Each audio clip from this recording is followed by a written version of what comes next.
Gujarati news channel को like करें, share करें और सब्सक्राइब करें। सर आपका नाम? वाजिद शेख। सर ये जो शिक्षिका के साथ जो पूरी घटना हुई थी और उसकी धरपकड़ हुई, बाद में अभी उसको शिक्षिका को जामीन मिला है, क्या पूरा शर्त रहा है जामीन देने के लिए और क्या पूरी वारदात रही?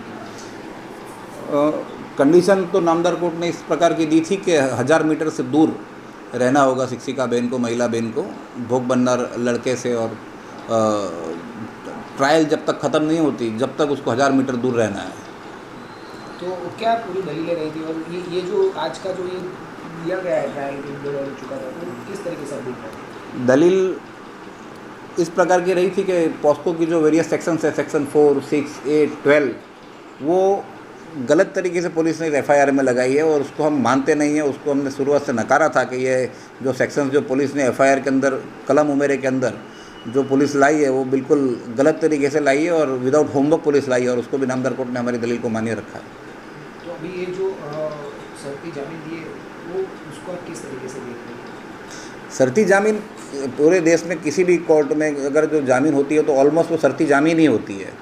किसी भी केस के अंदर केस को देख के हॉनरेबल कोर्ट उसको कंडीशन रखती है। इसके अंदर 1000 मीटर से दूर रखा है, वो कोई बहुत स्ट्रिक्ट कंडीशन नहीं है, वो तो दूर वैसे भी रहना ही है।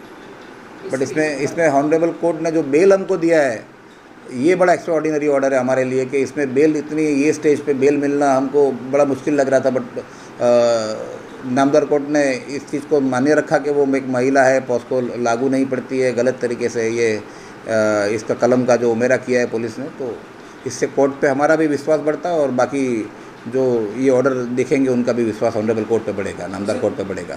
और आपका क्या मानना है कि जो ये शरत रखी है 1000 मीटर वाली, उसमें क्या मानना है? साधारण शरत है ये 1000 मीटर से दूर रहना। ये शरत इसके लिए रखी है कोर्ट, नॉर्मल इसलिए रखती है कि साक्षी इन्फ्लुएंस नहीं कर सके, फरियादी को इन्फ्लुएंस ना कर सके, मैनिपुलेट ना कर सके, इनको छेड़ती ना कर सके, फरियादी से आधार पुरावे को नष्ट ना कर सके, इसके लिए रखती है कोर्ट। उस पर एक कंडीशन रखती है, बहुत साधारण ये कंडीशन रखी है कोर्ट ने। आपનું નામ? એડવોકેટ વાजिद शेख। સાહેબ, શિક્ષિકા સાથેનો જે કેસ હતો એમાં આપણે કઈ રીતે દલીલ રહી છે અને આજે કઈ શરતને આધારે એમને જામીન મળ્યા છે? શિક્ષિકા બેન માટે દલીલોમાં મુખ્ય દલીલોમાં એવી હતી કે સેક્શન પોસ્કોની અમુક સેક્શનો જેમ કે સેક્શન 4, 6, 8, 12 લાગુ પડતી નથી અને તે નામદાર કોર્ટે માન્ય ગેરહાજર રાખી અમને જામીન પર શિક્ષિકાબેનને જામીન પર મુક્ત કર્યા છે। જ્યારે સુધી શરતી જામીનની વાત છે તો લગભગ દેશમાં સમગ્ર દેશમાં જેટલી જામીન હોય છે તે શરતી જામીન જ હોય છે, અનલેસ ટ્રાયલ તમે કમેન્સ ના કરો, ફૂલફિલ ના કરો, ટ્રાયલ પૂરી ના કરો।